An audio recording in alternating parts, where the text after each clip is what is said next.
gracias, Tami, y bueno, muchas gracias, Andrea, bueno, a todos en el equipo de NIC, que como bien dijeron, estamos haciendo un trabajo conjunto, creo que está muy bueno, vamos a poder compartir en esta jornada algunas pautas acerca de lo que es la accesibilidad, y también un poco de lo que estuvimos trabajando conjuntamente con NIC y desde la Agencia Nacional de Discapacidad.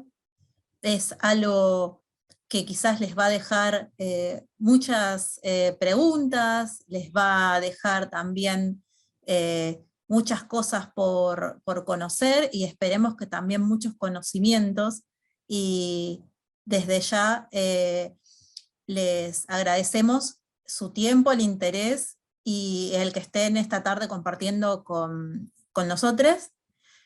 Desde Andis, desde el equipo del área de información accesible, vamos a estar, como bien dijo Tami, con Adriana y yo dando los contenidos, y nos va a estar acompañando Ana Maidana, que es otra compañera de nuestro equipo de información accesible desde la agencia, que nos va a estar brindando su apoyo en cuanto a la presentación de PowerPoint que vamos a estar acompañando con lo que vamos a ir exponiendo. Ana, ¿podemos empezar a compartir? Sí, ya comparto. Buenísimo. Bueno, como para empezar, Ya está en vamos pantalla, a... Lau, disculpa. Bien, genial. Como para empezar, vamos a ponernos un poco en tema, como quien dice, por qué vamos a estar hablando de accesibilidad y demás, y bueno, como es materia de la Agencia Nacional de Discapacidad, también nos podemos preguntar en algún momento acerca de qué es la discapacidad. Quizás muchos y muchas conocen personas con discapacidad, otros no, otros quizás se preguntan qué puede hacer una persona con discapacidad, dónde están las personas con discapacidad que no conocemos.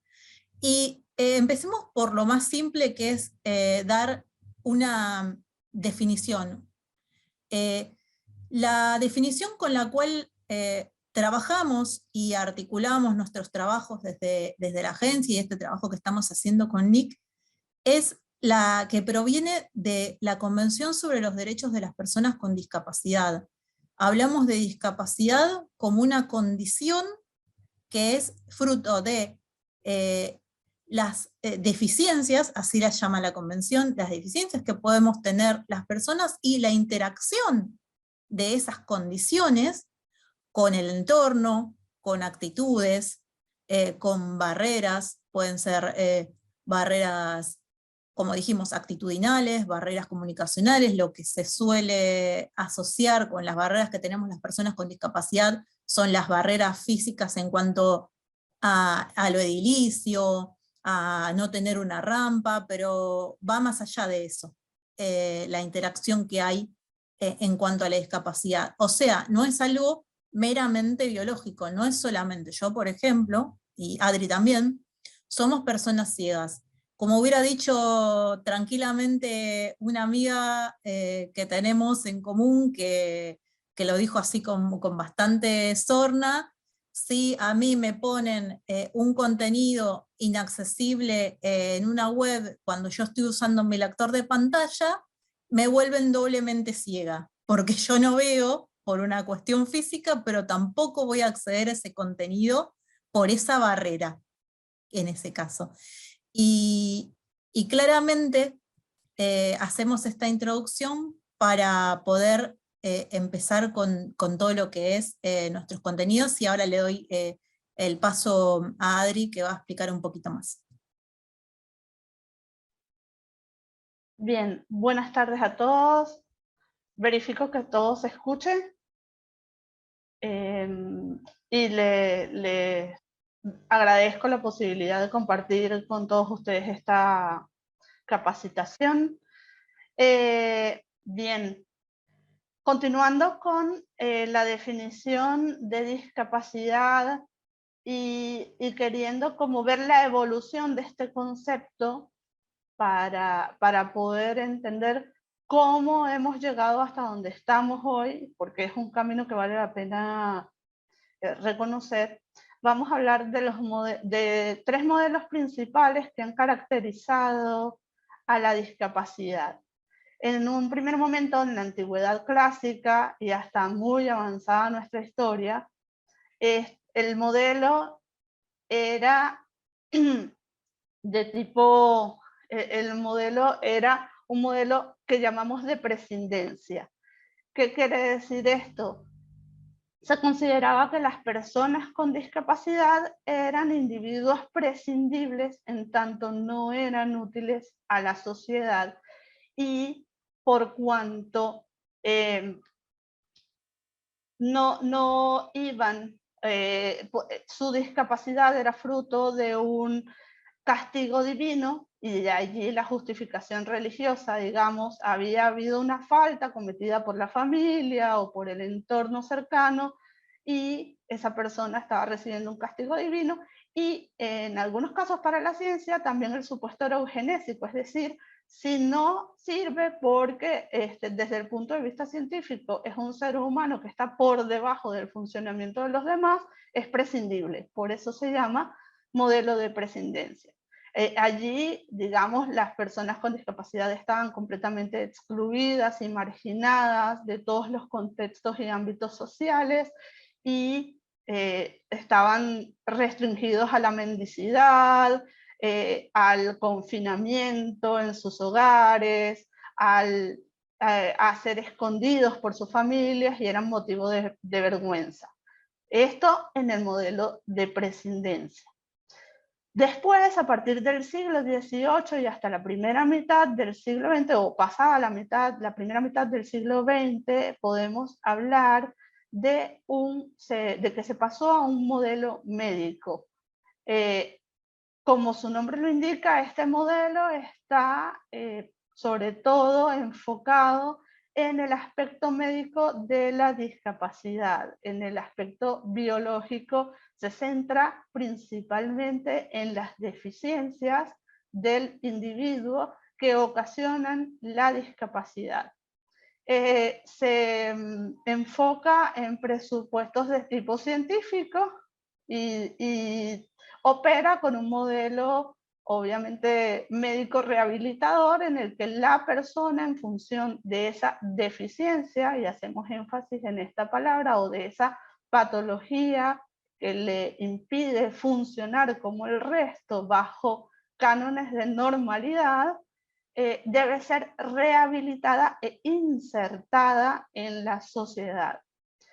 Por estos supuestos, el Estado, por supuesto, destina al colectivo de personas con discapacidad políticas de tipo paternalista o asistencialista, en el que la persona solo recibe. Todavía no se habla de la utilidad o del aporte que puede hacer la persona con discapacidad a su entorno y a su sociedad, sino que es, en vez de ser sujeto de derechos, es objeto de, pues, ya sea de caridad, de asistencia, etcétera, etcétera, ¿no? Ese es más o menos el modelo médico.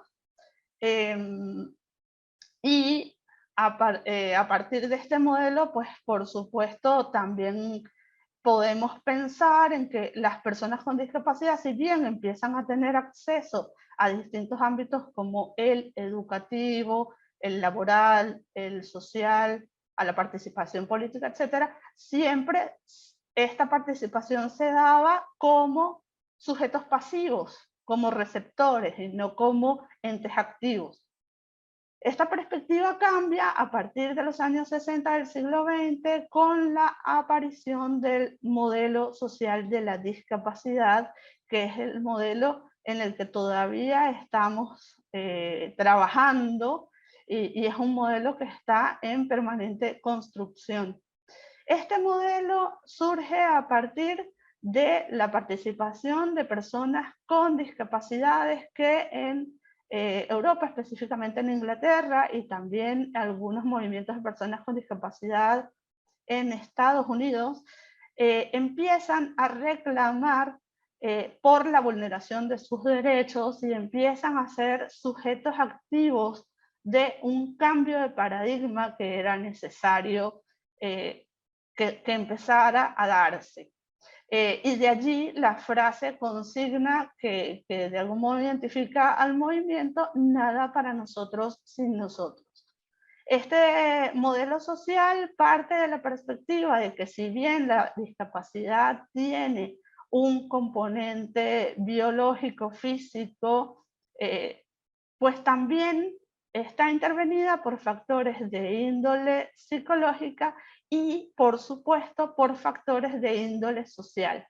El individuo va a tener más o menos oportunidades según no solamente la patología que tenga, que es el centro del modelo médico y que es lo que quiere de algún modo cambiarse, sino porque su interacción con el entorno y con las barreras que el entorno le ofrece va a determinar que pueda o no participar en igualdad de oportunidades con el resto de las personas en distintos ámbitos de la vida humana, como lo son, como ya decíamos, el educativo, el laboral, la participación social, comunitaria, etc.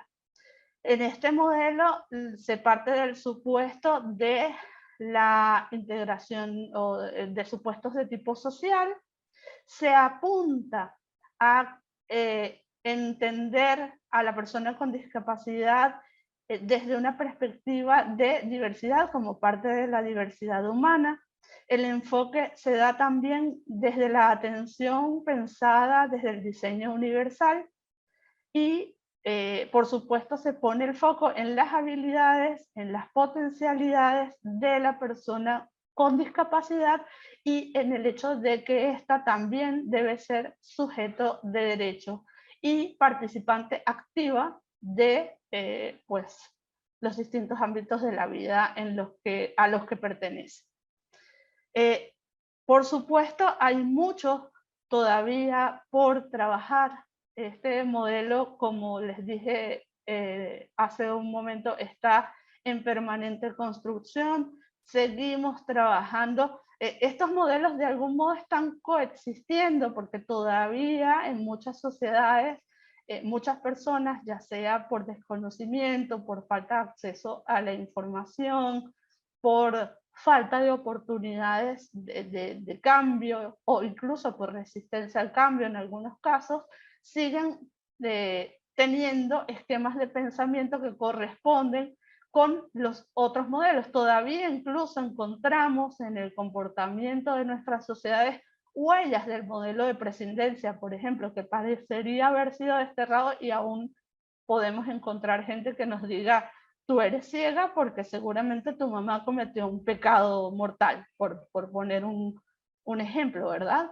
Entonces, eso todavía sigue pasando y en parte somos todos corresponsables, tanto las personas con discapacidad como las personas sin discapacidad somos corresponsables en este proceso de cambio, pues que estamos construyendo y es un momento histórico en el que todos tenemos la oportunidad de contribuir al cambio de paradigma necesario para que todos ejerzamos ciudadanía en igualdad de oportunidades.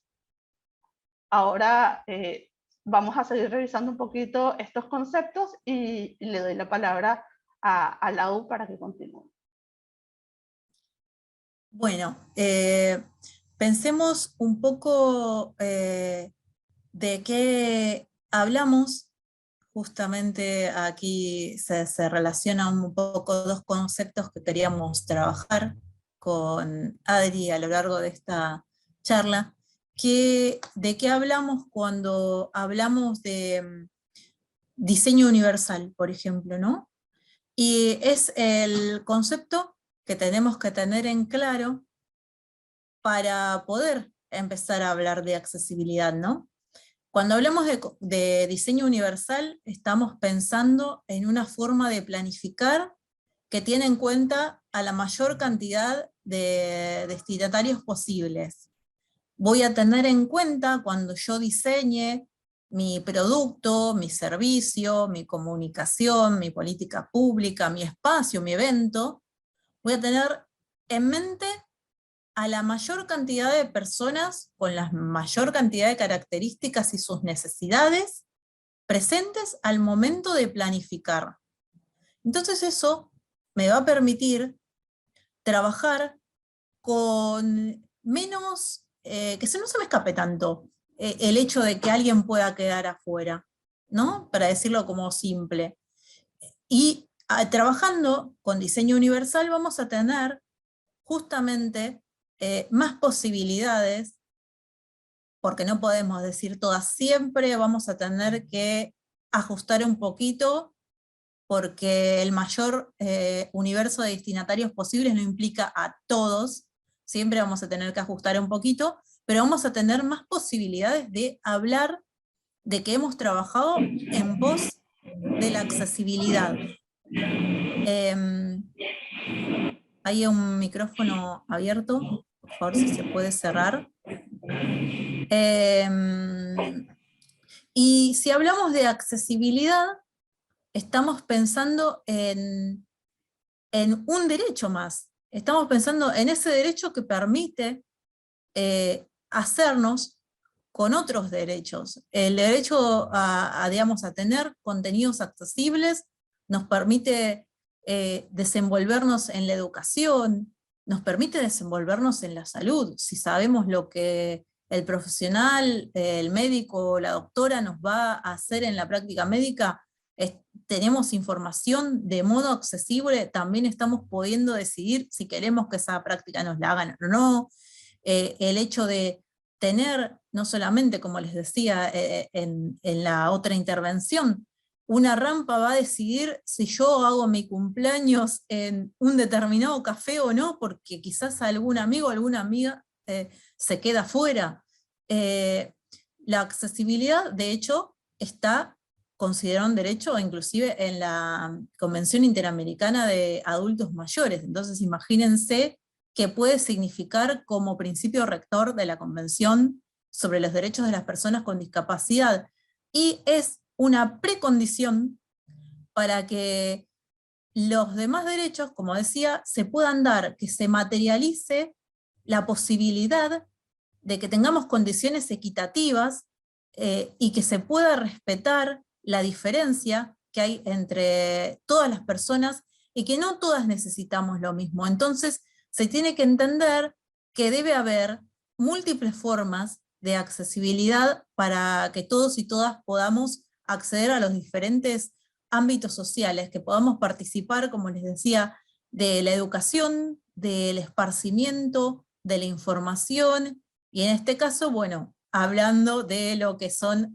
los contenidos digitales, y aquí vamos a darle nuevamente la palabra a Adri para poder proseguir un poquito con este concepto en una de sus dimensiones.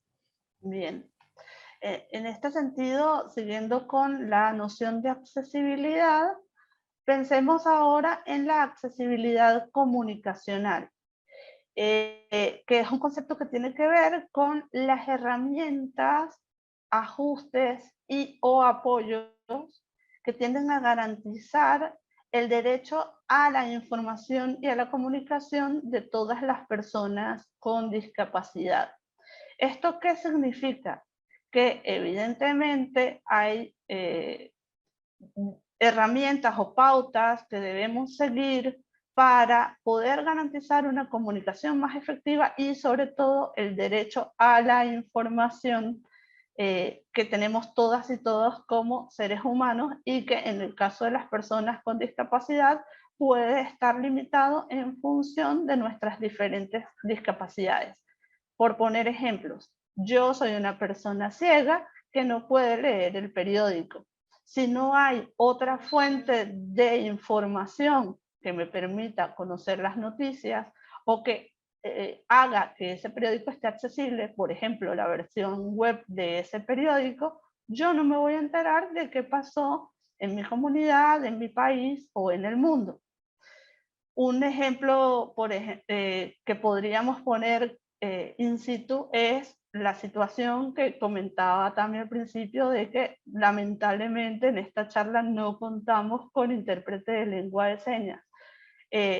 Bueno, tenemos una presentación de PowerPoint para aquellas personas sordas que pueden leer, puede ser un apoyo, que sabemos no es del todo suficiente, y en función de eso, la charla grabada va a tener subtítulos y también va a tener lengua de señas, un proceso que se va a realizar en función de garantizar la accesibilidad. Si bien en este momento para el evento no se pudo contar con estas medidas de accesibilidad, lo vamos a poder implementar para que el contenido esté disponible para todos y todas. Y en ese sentido, a veces vamos a poder contar con más herramientas y vamos a poder accesibilizar de forma más rápida y más fluida, y en otras ocasiones será necesario poner en funcionamiento muchos más procesos para que esto sea posible.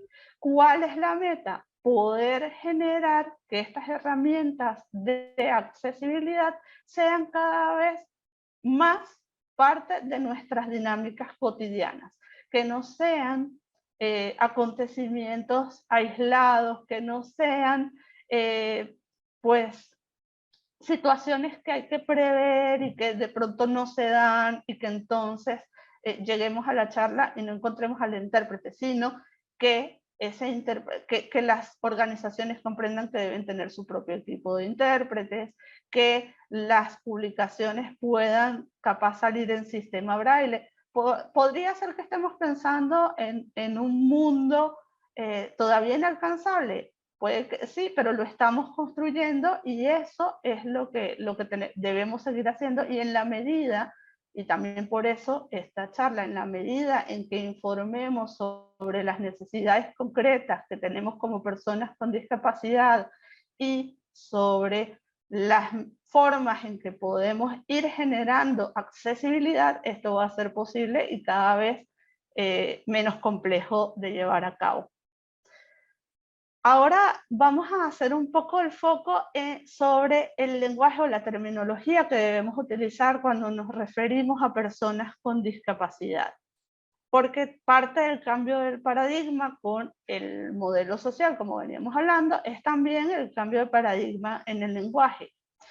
Utilizamos como palabras correctas persona con discapacidad visual, ciego, ciega, persona con baja visión, y el ciego barra A no es incorrecto, digamos, la persona ciego o ciega no es incorrecta. Adri, También usamos, Adriana, ¿sí? Perdón, un momentito. ¿Sí? Acá me acaba de decir Mariela, que es una compañera también del equipo, que se va a sumar a la capacitación una persona intérprete, así que seguramente en breve vamos a tener un intérprete. Volvemos a pedir disculpas por la demora y que haya ocurrido esto con tanta charla ya con tanta charla ya que se fue dando, pero bueno, no queríamos dejar de avisar que se suma una intérprete para todas aquellas personas que lo necesiten. Así que en breve ya lo van a ver en pantalla. ¿Sí? Una vez que se sumen, que la fijen, pues lo haremos saber también para que las personas sordas puedan ver a esta persona y tener la interpretación como corresponde. Gracias por el aviso también. No, por favor, y perdón la interrupción, y bueno, lo dejo en tus manos y yo aviso cuando esté la persona ya conectada. Gracias. Bien. Utilizamos también persona sorda o persona hipoacúsica, persona con discapacidad auditiva, persona con hipoacusia, persona usuaria de silla de ruedas, persona con discapacidad motora o física, persona con movilidad reducida. Utilizamos también persona con discapacidad intelectual o persona con discapacidad cognitiva, persona con discapacidad psicosocial o mental y persona de baja talla. No utilizamos aquellos términos que tienden a descalificar o a minusvalorar la persona, como por ejemplo podrían ser lisiado o lisiada, minusválido, inválido, no vidente. No utilizamos mogólico o mogólica, loco, enfermo, etcétera, etcétera, etcétera. Adicionalmente, pensemos en que como cambio del paradigma con relación al lenguaje, también deberíamos quitar la carga peyorativa, esa carga de descalificación que tienen las palabras y que a veces hacen que las utilicemos como insulto, no a las personas con discapacidad, sino a las personas sin discapacidad, pero haciendo alusiones que sí tienen que ver con discapacidad. Por ejemplo, cuando le decimos a alguien, no, tú me dices eso porque estás loco. O pensamos, este gobierno es un gobierno ciego, no ve lo que nos pasa. O, por ejemplo, decimos, bueno, esto es así porque todos lo entienden así porque son autistas, por ejemplo, ¿no? Entonces, no estamos aludiendo a la persona con discapacidad, pero estamos insultando a alguien usando una palabra que está directamente asociada con las discapacidades. Esto tiene, evidentemente, que cambiar.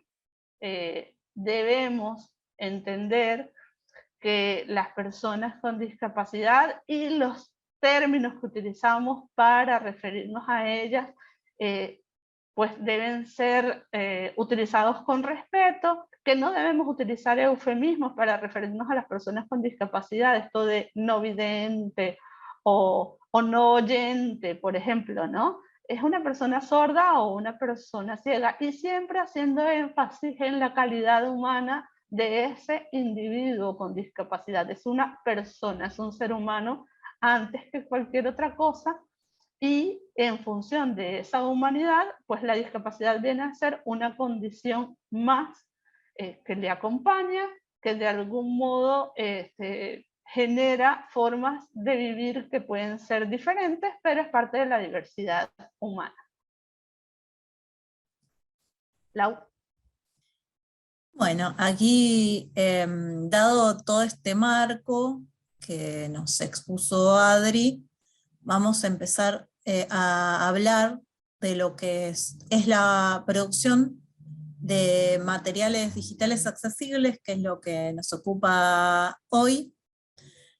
Y en principio vamos a ocuparnos de lo que son los documentos digitales.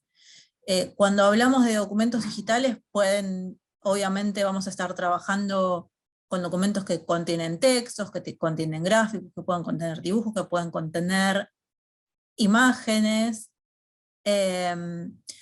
Y lo que recomendamos como pauta principal es empezar a trabajar nuestro documento en Word.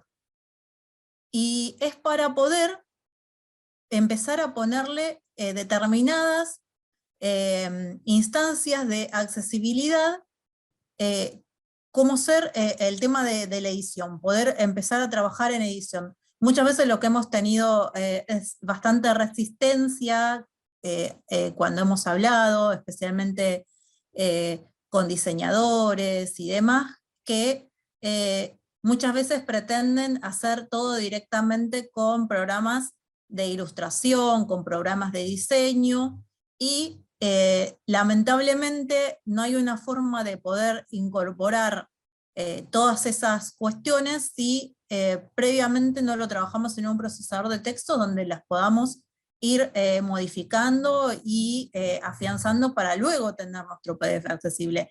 No es que no podamos tener un PDF accesible, sino que vamos a necesitar trabajarlo previamente en Word para afianzar esas medidas de accesibilidad que le vamos a dar.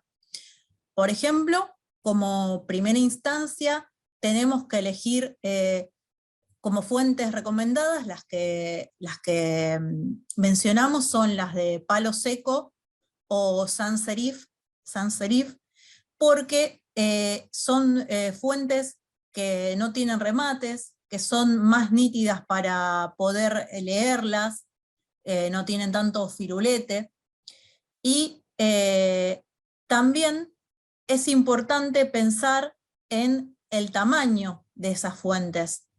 Tenemos que usar de mínima lo repito como para que se grabe, un tamaño de 12 puntos.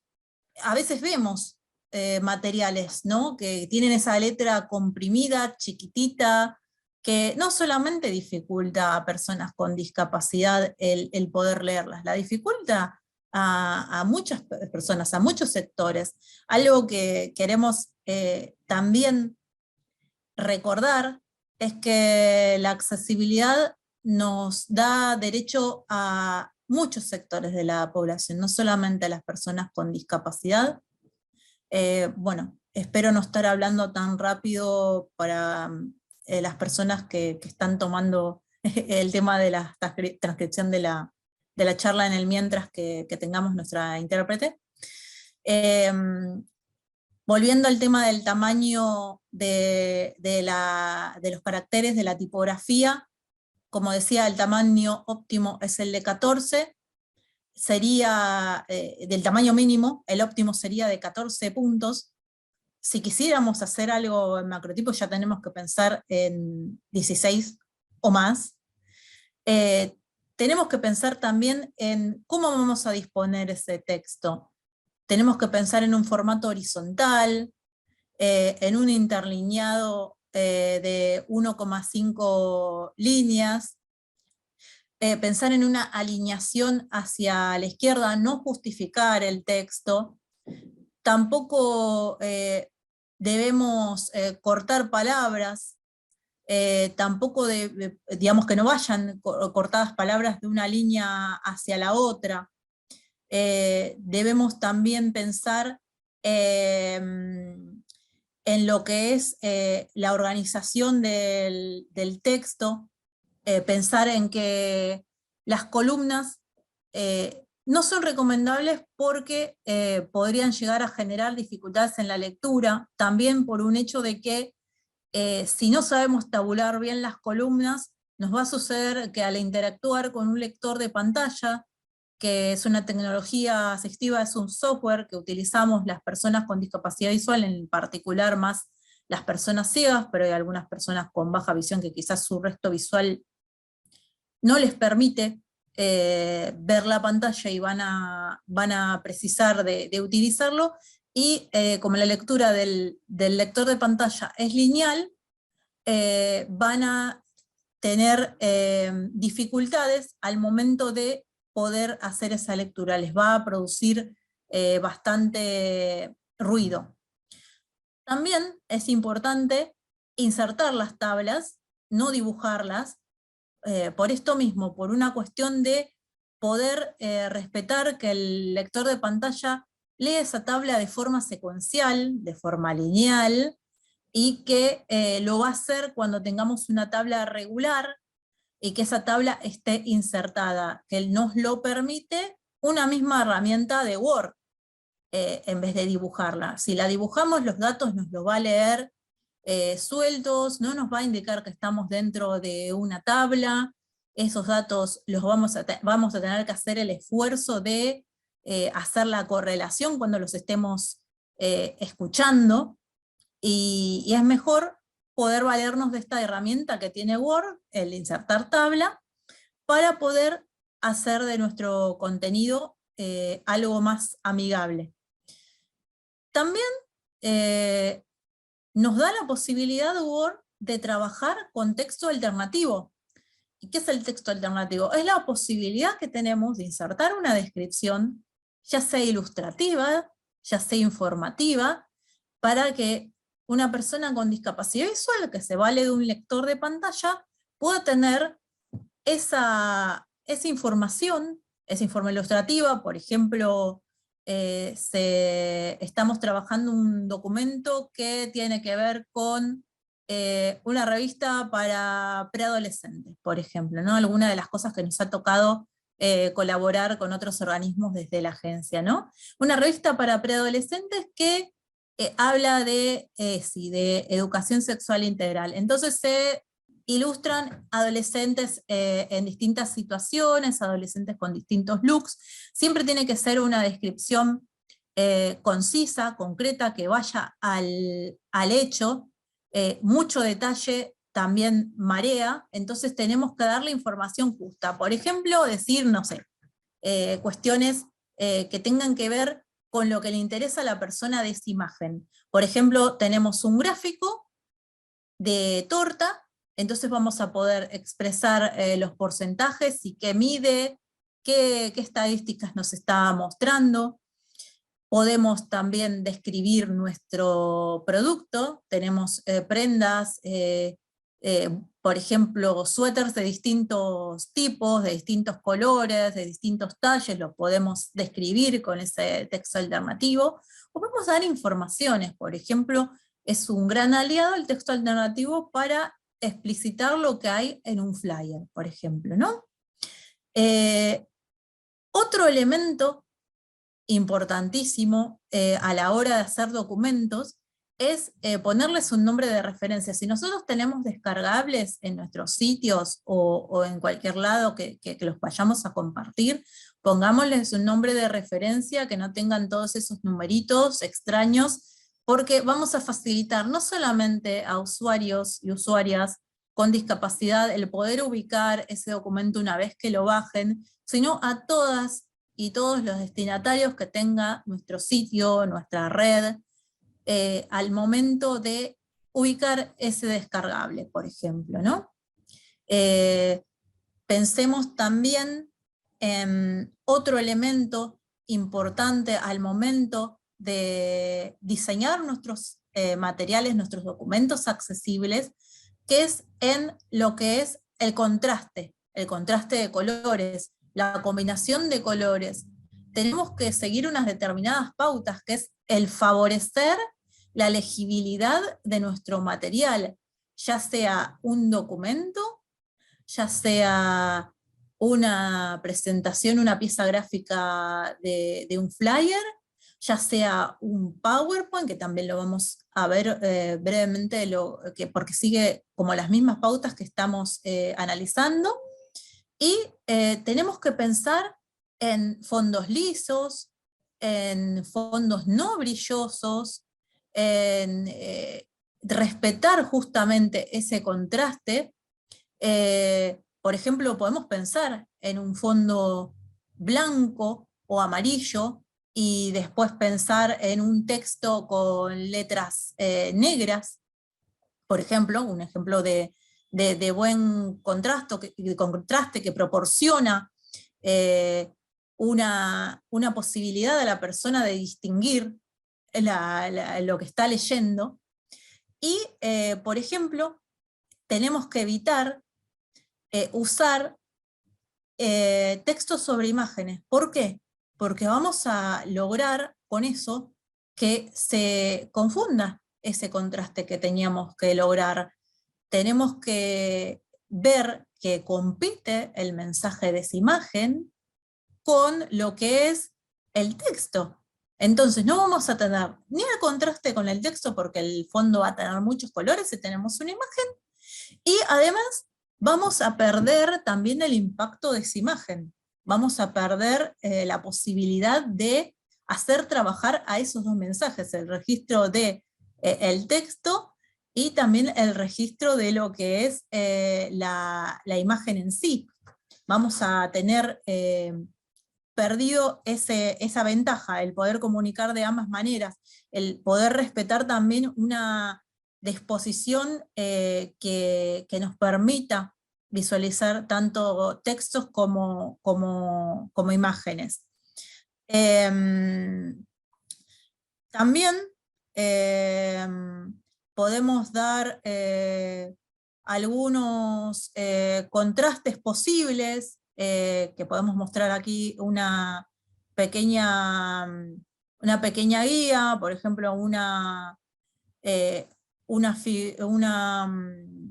un fondo rojo con una figura blanca, después, no sé, figuras blancas con fondos verdes, o también figuras blancas con fondos violetas. Un verde, pensemos en un verde oscuro, ¿no? Por ejemplo, un contraste que no iría, por ejemplo, sería...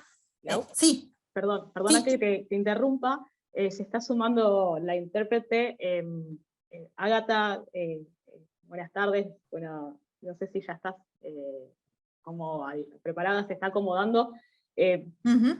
Estamos como aprendiendo. La mejor sugerencia para que todas las personas puedan estar siguiendo lo que va haciendo la intérprete es que fijemos la cámara, la imagen, o que cada persona pueda fijar la imagen en Ágata para que la siga ella. ¿Cuál es tu sugerencia, Lau, para que podamos brindar la opción para todas las personas? Digamos, desde tu experiencia, ¿cuál es la sugerencia que nos puedes dar a nosotros para que podamos programar el Zoom de la mejor manera para que todos y todas podamos seguir la capacitación? Sí.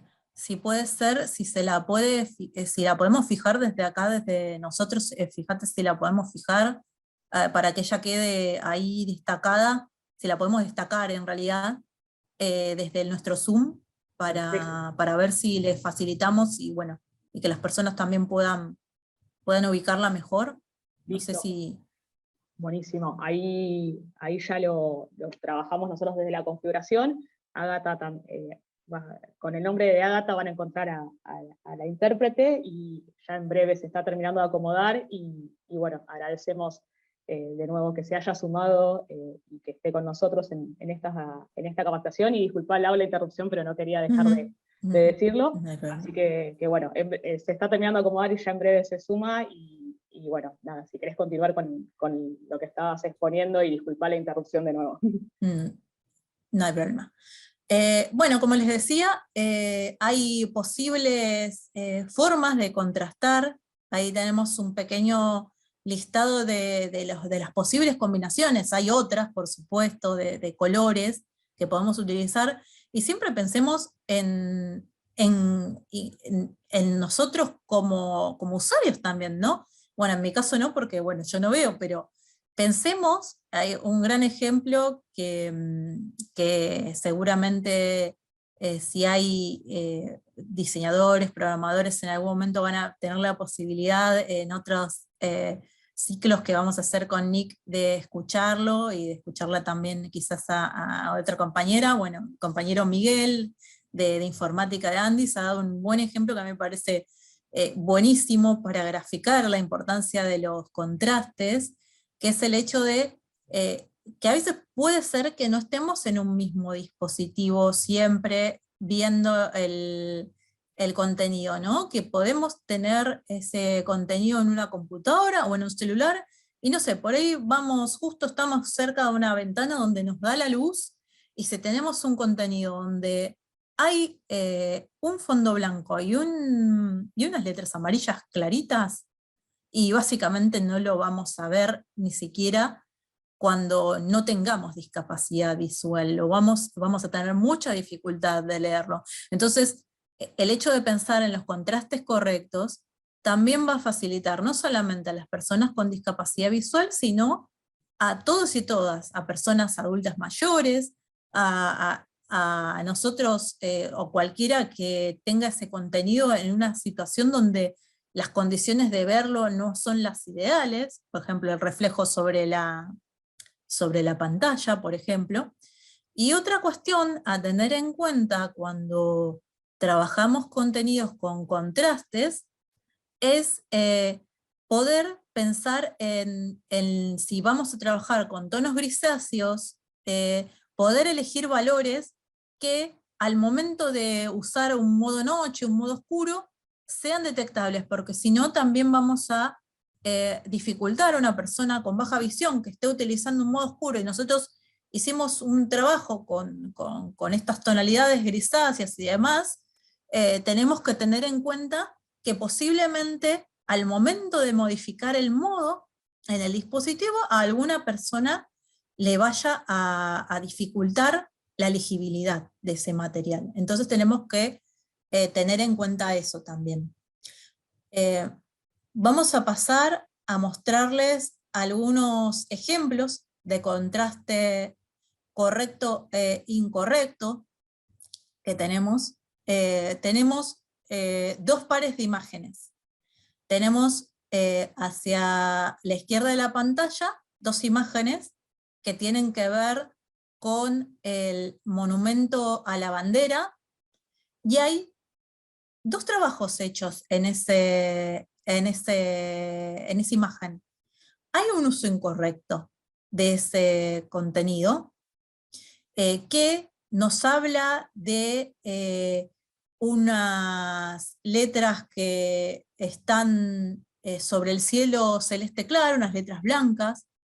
Analicen, véanlo, fíjense, está bien a la izquierda de la pantalla, y van a ver si es posible ver ese contraste, ¿no? ¿Lo pueden leer realmente bien?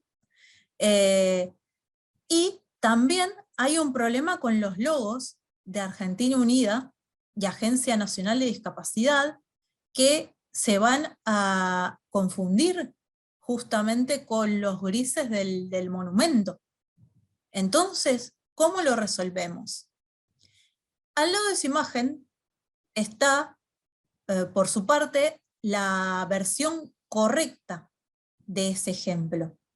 Y ese ejemplo se resuelve con unos bloques unos bloques blancos donde cambiamos el color de la tipografía. En este caso la vamos a poner azul. Entonces se va a mejorar la legibilidad de lo que hay en la leyenda. Y también vamos a recuperar lo que es la tonalidad de los logos de la Agencia Nacional de Discapacidad, también digamos, haciendo otro contraste para esos logos, que no queden ahí sobre el monumento, y que se puedan visualizar mejor, porque también es parte de nuestro mensaje, ¿no? Si estamos comunicando algo, queremos saber de dónde viene, y ese mensaje tampoco se puede perder. Y tenemos otro ejemplo de contraste a la derecha de la pantalla, donde estamos observando una publicación con 2 imágenes acerca de mujeres en lucha, y en una de ellas tenemos un gran problema con lo que son los contrastes, ¿no? En el ejemplo erróneo tenemos un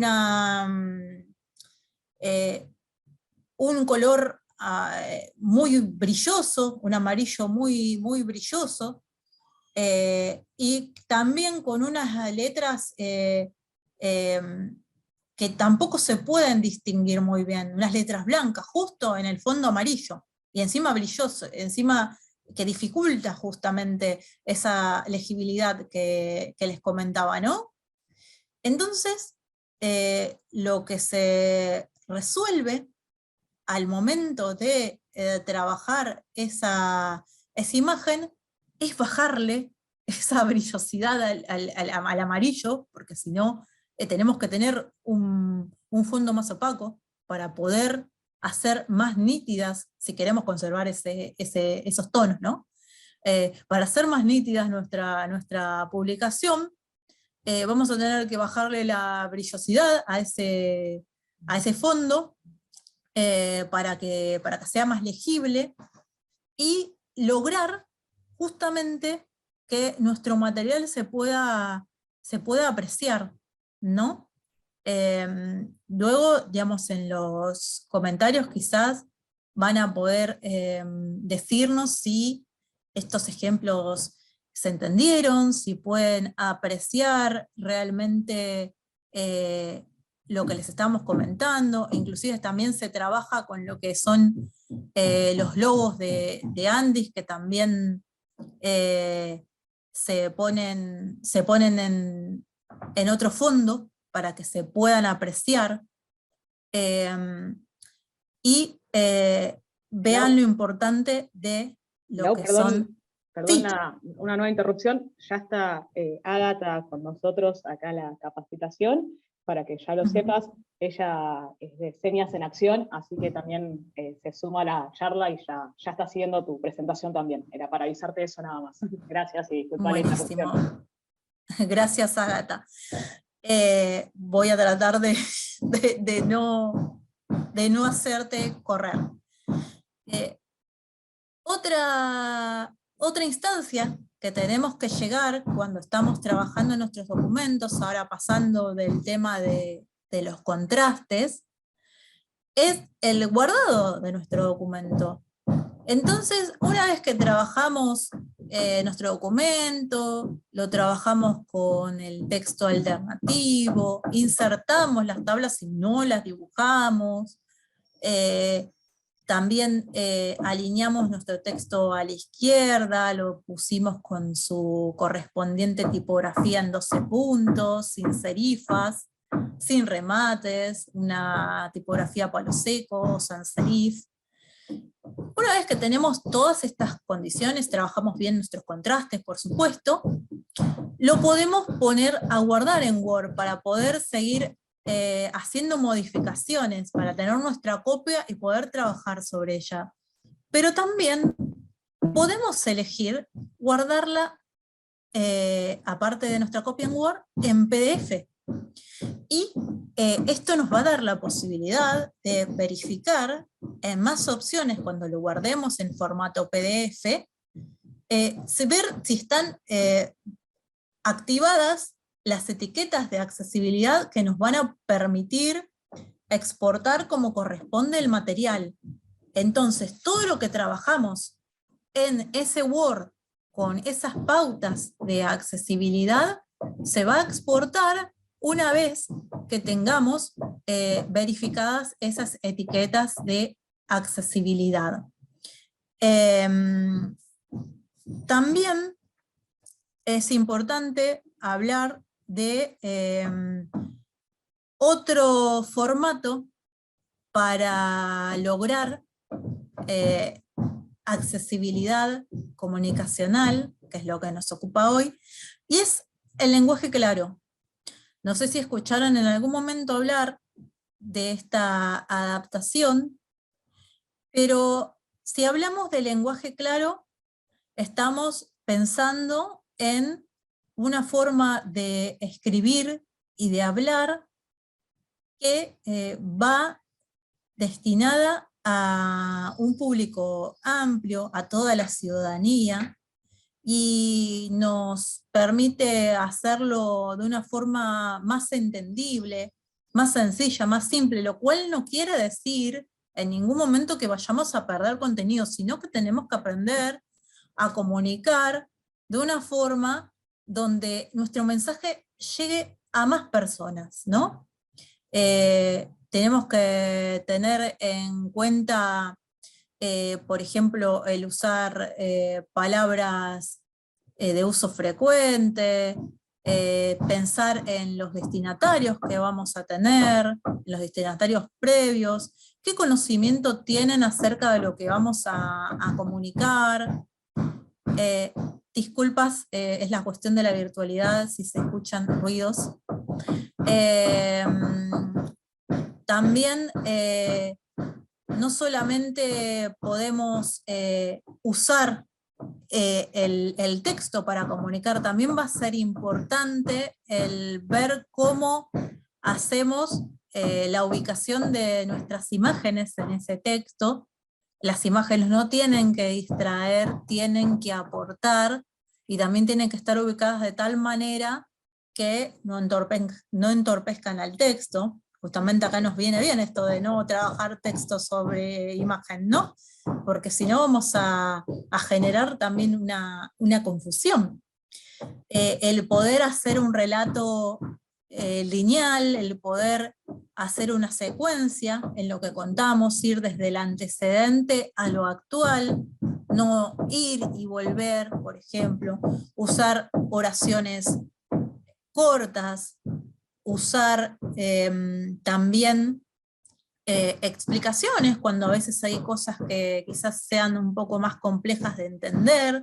Un ejemplo que siempre usamos desde Andis es cuando hicimos las adaptaciones al lenguaje claro de discursos presidenciales.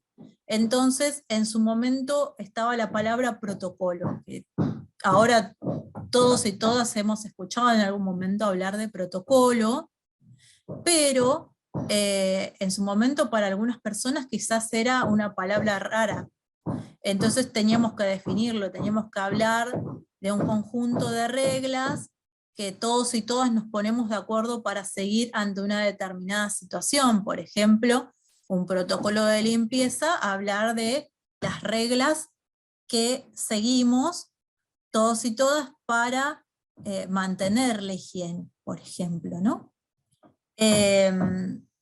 También es importante hablar de que esto se relaciona un poco con lo que es otro concepto importante, que es la lectura fácil, que nos habla de una adaptación de textos que es un poco más rígida en sus pautas y que sigue también unas reglas.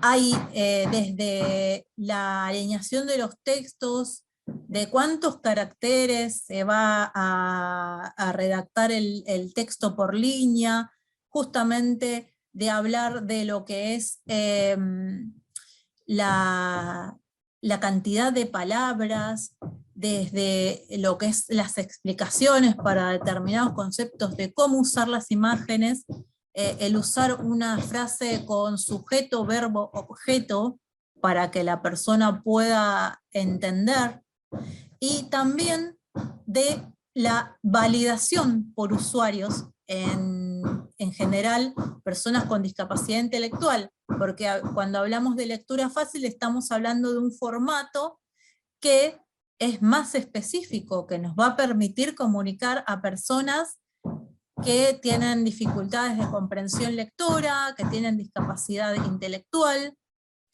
Algo que tienen en común quizás también es que con el lenguaje claro y la lectura fácil vamos a lograr llegar a personas que quizás no tienen un manejo fluido del español, personas que no son nativas de la lengua, como migrantes, personas sordas que por ahí tienen poco manejo del español, porque su lengua primigenia es la lengua de señas, como nos está haciendo Ágata. También nos va a permitir que personas de cualquier nivel educativo, de cualquier instrucción, nos puedan comprender. Nos va a permitir hacer materiales no solamente en texto, sino también audiovisuales. Podemos hacer las placas de nuestros videos en lenguaje claro. Podemos hacer nuestros tutoriales de determinadas cuestiones en lenguaje claro. Hay un ejemplo que les invito a ver en nuestra página, en la parte de recursos acerca del COVID-19, donde hicimos un tutorial para barbijos caseros y utilizamos la técnica del lenguaje claro para poder explicar lo que son las medidas para personas con discapacidad intelectual, y bueno, en nuestro caso también, si no tenemos una forma de medir las personas con discapacidad visual, porque no tenemos una cinta métrica marcada, también nos viene bien. Entonces, como decía, cuando aplicamos accesibilidad muchas veces quizás está destinada a un determinado grupo, pero siempre salimos ganando todos y todas. Todos y todas salimos ganando cuando aplicamos accesibilidad, porque esa accesibilidad quizás la pensamos para un determinado público, pero también va a ser usada por muchas otras personas y el alcance va a ser mayor. Particularmente, justamente el lenguaje claro es lo que nos va a permitir llegar con esos textos, con un texto más sencillo, más simple, lo cual no implica infantilizar lo que vayamos a escribir, sino darle un entorno más amigable a muchas más personas. Con esto del lenguaje claro, finalizamos esta cuestión de formatos y demás, y le doy la palabra a Adri con respecto a... Ay, perdón, me estoy olvidando algo. como les comentaba, respecto a presentaciones, a PowerPoints accesibles, tenemos que seguir las mismas directrices que les estaba dando respecto al documento de Word. Tenemos que seguir la misma tipografía, sans serif, palo seco, el tamaño de letra también 12 puntos a 14, permitir la legibilidad con buenos contrastes, un fondo y figura que respeten ese contraste, no sobrecargar las diapositivas y también hacer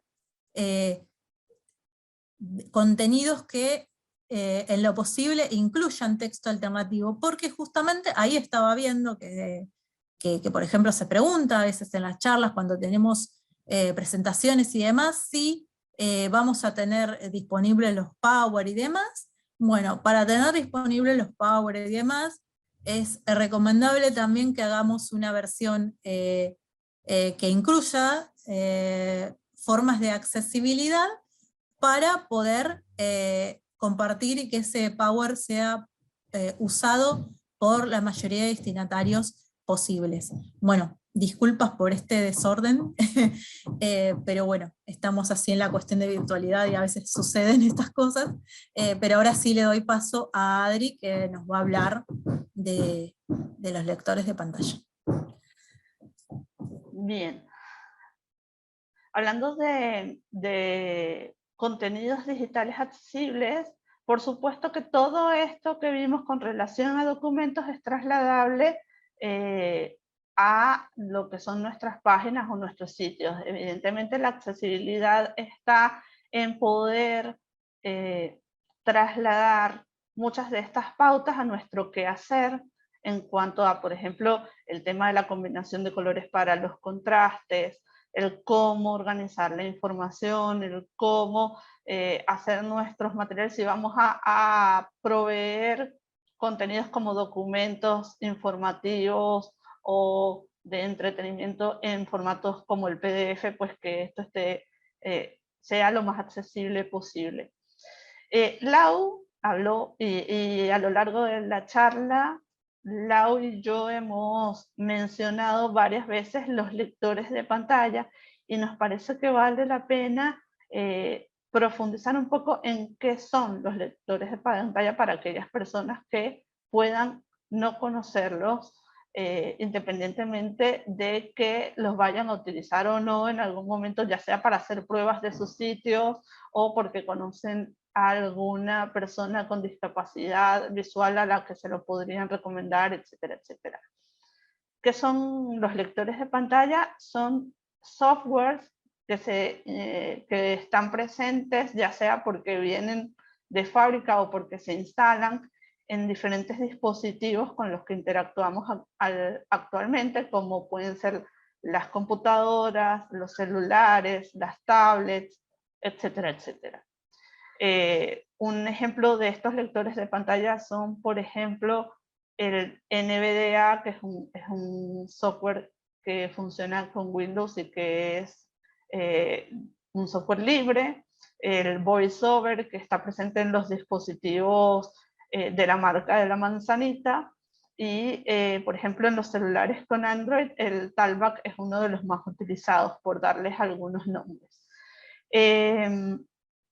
Los lectores de pantalla pueden ser considerados como tecnologías asistivas, porque son tecnologías que permiten a personas ciegas o con baja visión interactuar con estos dispositivos que les mencionaba anteriormente y con ello utilizar la herramienta en igualdad de condiciones con el resto de las personas, y también son considerados como un apoyo técnico. ¿Cómo funcionan los lectores de pantalla? Los lectores de pantalla, por un lado, decodifican los mensajes de textos que están presentes en la pantalla, es decir, leen la pantalla, como su nombre lo indica, y luego, mediante una voz sintética, verbalizan esa información que está, como dije, en formato texto, y lo enfatizo porque no todo lo que está en la pantalla sobre todo si está en formato de imagen, es accesible para los lectores de pantalla, digamos, no es legible porque solo leen texto, como cualquiera, porque las fotos se ven, no se leen, por decirlo, ¿no? Entonces, con esa verbalización de esa voz sintética, que puede ser más o menos robótica, más o menos humanizada, las personas con discapacidad visual pueden acceder al contenido de la pantalla y pueden interactuar o utilizar páginas web, apps, redes sociales, hacer la navegación, utilizar mensajería instantánea y, por supuesto, la suite ofimática que esté disponible en sus dispositivos. Los lectores de pantalla, además, funcionan mediante la interacción o mediante el uso del teclado. La operación del computador y las distintas órdenes que los usuarios y usuarias le dan al dispositivo se hacen a partir del teclado o, por supuesto, si son celulares y tablets, pues a partir de gestos que se hacen en la pantalla táctil y que son ligeramente diferentes en este caso, sobre todo en el caso de los dispositivos móviles, de los gestos que realizan quienes no tienen estas tecnologías habilitadas. La lectura que hacen los lectores de pantalla suele ser secuencial y lineal, va de izquierda a derecha y de arriba hacia abajo. Por esto Lau decía lo de las tablas y las relaciones entre las tablas. También por esto es muy recomendable que si vamos a incluir información en formato de doble columna o en tablas en nuestras páginas web, esto esté muy bien delimitado, porque a veces, dependiendo del diseño, si esas relaciones o esas disposiciones del texto no están bien diagramadas, el lector puede llegar a leer cosas que deberían aparecer en un determinado orden, las puede leer de modo diferente porque él va haciendo esa lectura lineal. Puede producirse ruido en la lectura si hay, por ejemplo, tipografías diferentes o tipografías especiales. Si, por ejemplo, utilizamos los emojis, etcétera, etcétera. Y ahorita yo vamos a reproducirles un pequeño ejemplo, un video que hemos tomado de la campaña conjunta que se realizó hace ya algún tiempo entre Andis y Nick sobre la utilización de caracteres especiales y cómo esto funciona con los lectores de pantalla. ¿Sabías que algunos caracteres especiales son códigos matemáticos Unicode que no leen los lectores de pantalla? Parece tus tweets de este modo. Pero cuadrado con la letra A latina mayúscula en negativo como suena y por y como un lector de pantalla. Cara pensativa, sucediendo ahora. En la lista. Los caracteres especiales como Unicode o arte ASCII se usan con propósito decorativo porque se ven bien en las redes sociales, pero no se pueden comunicar a quienes utilizan tecnologías asistivas como el lector de pantalla. Construyamos entornos digitales accesibles para llegar a todas las personas.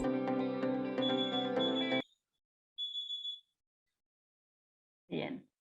Ese era un ejemplo del uso de los lectores de pantalla que además me permite enlazar con lo que es el próximo tema a desarrollar, que es la accesibilidad en redes sociales. Vieron que este ejemplo estaba situado en cómo cuando colocamos nuestros copies en redes sociales con caracteres especiales, estos copies pueden ser leídos de manera un poco complejas por el lector de pantalla y esa información entonces llega a los usuarios de forma tal que puede no ser del todo comprensible, incluso no ser accesible. en ese sentido, vamos a hablar de algunas pautas que podemos seguir a la hora de realizar posteos accesibles en nuestras diferentes redes. Hay que decir que estas pautas se van a adaptar en mayor o menor medida a lo que también estas plataformas permiten como sus pautas de funcionamiento.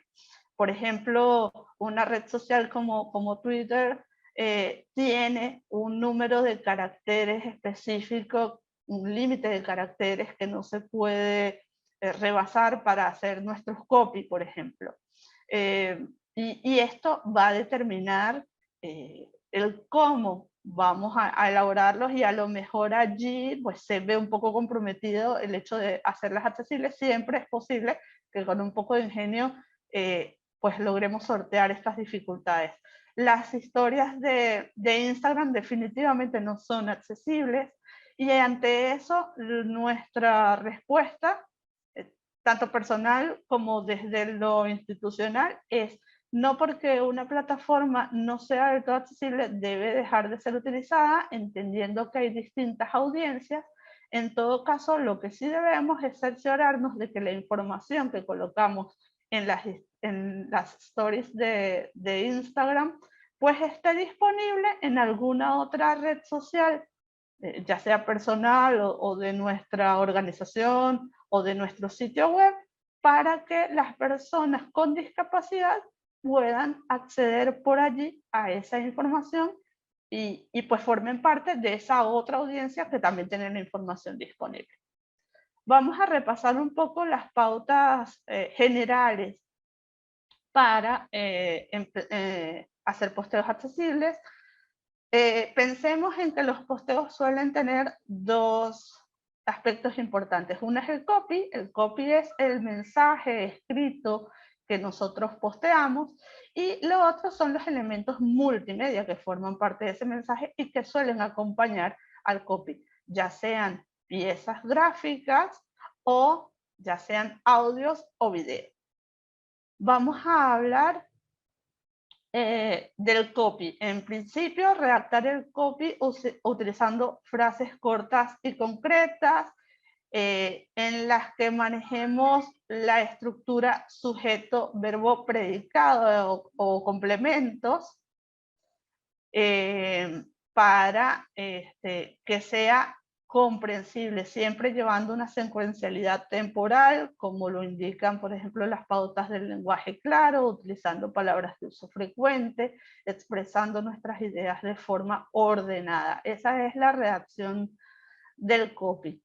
Ser sintéticos, por supuesto, sobre todo en el caso de Twitter por lo de los límites de caracteres. Por ejemplo, una manera de sortear el tema de la síntesis, porque a veces pensamos, oh, Twitter tengo 280 caracteres, me va a dejar información por fuera, es acompañar esa frase o pequeñas frases que vamos a colocar con un link que redirija a nuestro sitio web o a alguna otra plataforma donde podamos encontrar, donde el público pueda encontrar información más detallada sobre el tema del que esté tratando el post. También especificar si los elementos multimedia de los que esté acompañado el post tienen accesibilidad o no, aclararlo de antemano, ya sea, por ejemplo, que si se trata de un video y este video no tiene audiodescripción, en el caso de las personas con discapacidad visual, solo es un video que está musicalizado, que está hecho con base en imágenes y que no tiene audiodescripción, pues deberíamos decirlo, porque si no yo, Adriana, que soy ciega, reproduzco el video y me quedo sin poder acceder a la información que el video ofrece. Si en el post dice que el video no cuenta con accesibilidad, pero que puedo encontrar más información en determinado link, pues muy probablemente yo, Adriana, que tengo discapacidad visual y que estoy viendo ese post, voy a irme directamente al link para ganar tiempo. En cuanto a las imágenes, por supuesto, se recomienda utilizar el texto alternativo y, por supuesto, combinarla con una breve descripción de las imágenes en la que podamos ofrecer aquellos detalles que sea necesario explicitar como parte de ese copy, ¿no? El texto alternativo es una herramienta que permite colocar una breve descripción de la imagen, muy breve, porque también el texto alternativo tiene un límite de caracteres específicos, que son más o menos unos 150 caracteres, y pues debemos ser como bien concretos y priorizar la información relevante y necesaria de la imagen. Para todo lo demás, para todos aquellos detalles que nos parezcan importantes, pero que no sean prioritarios y que no quepan en el texto alternativo, se puede siempre hacer una descripción que también debería de colocar los elementos necesarios, relevantes de la imagen, tal vez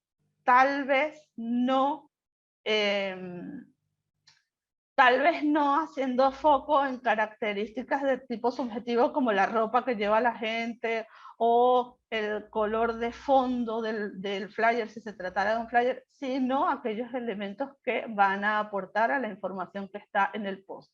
Recordemos que en el caso de las personas con discapacidad visual, accedemos a los contenidos disponibles en redes a través del uso de lectores de pantalla, los leemos, los copy, y podemos reproducir los videos, oír los audios y acceder al contenido de las imágenes a través del texto alternativo. ¿Y por qué no ver un ejemplo de cómo funciona esto? Vamos a reproducir también un pequeño video en el que van a poder ver un posteo de la Agencia Nacional de Discapacidad leído por un lector de pantalla.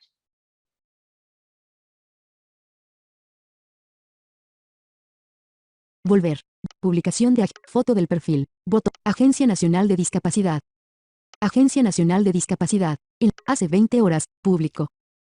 Apretón de manos. Línea vertical. Participamos del operativo móvil en la Municipalidad de San Roque, provincia de Corrientes, donde asesoramos a los vecinos y vecinas sobre los trámites que gestiona la signo de número ANDIS.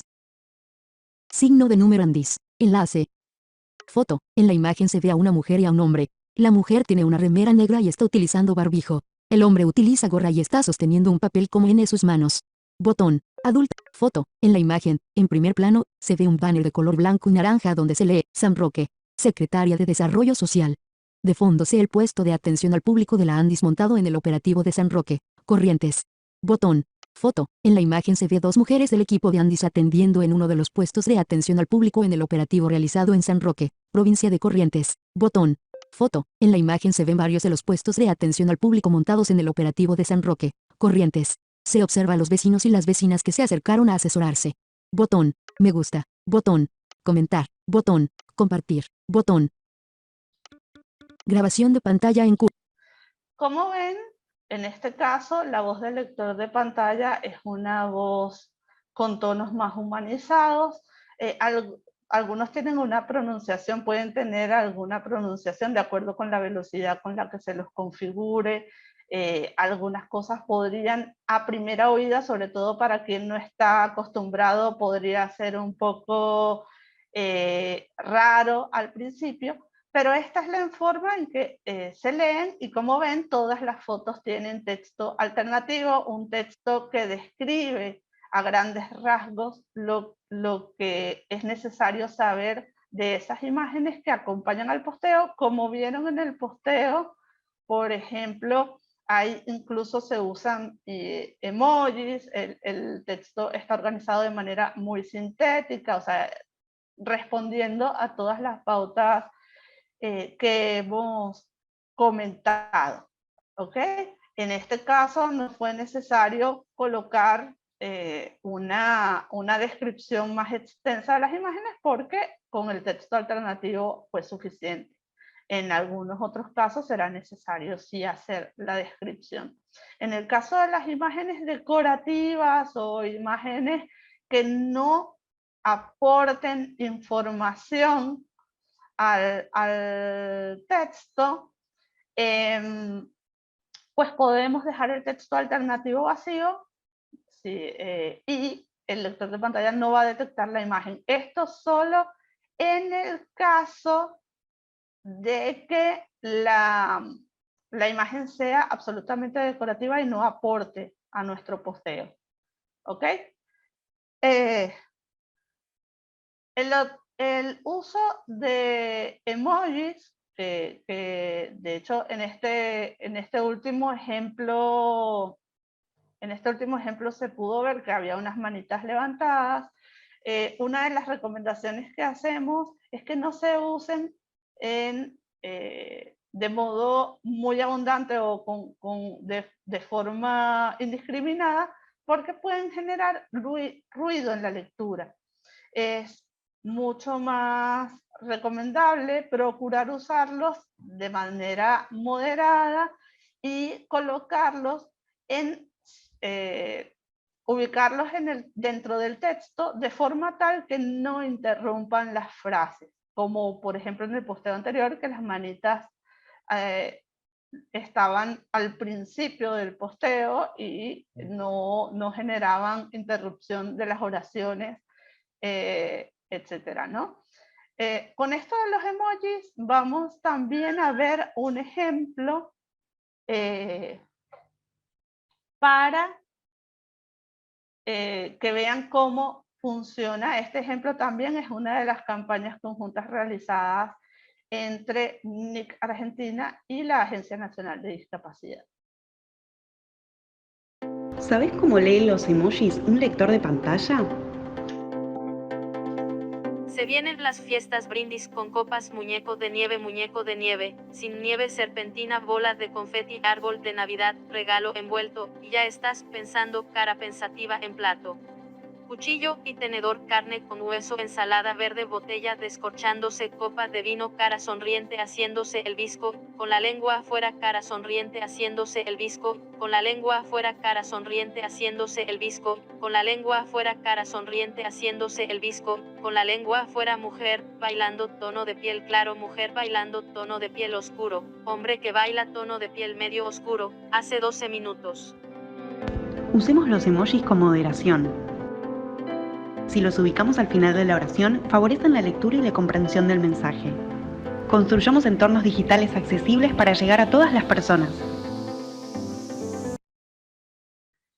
Como ven, ese era un ejemplo de una sobreabundancia de emojis que, lejos de ayudar o de hacer comprensible el mensaje, pues generan ruido, nos llegan a marear y muchas veces lo importante, lo relevante del mensaje se pierde dentro de tanta descripción de simbolitos que pues, aunque visualmente puede que aporten, que decoren y todo, pues realmente desde la idea propiamente del lenguaje y del mensaje no están aportando tanto y más bien están distrayendo al usuario de tecnologías asistivas.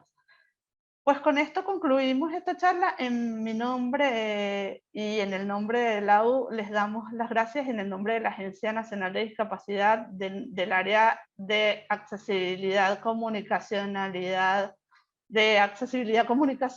perdón.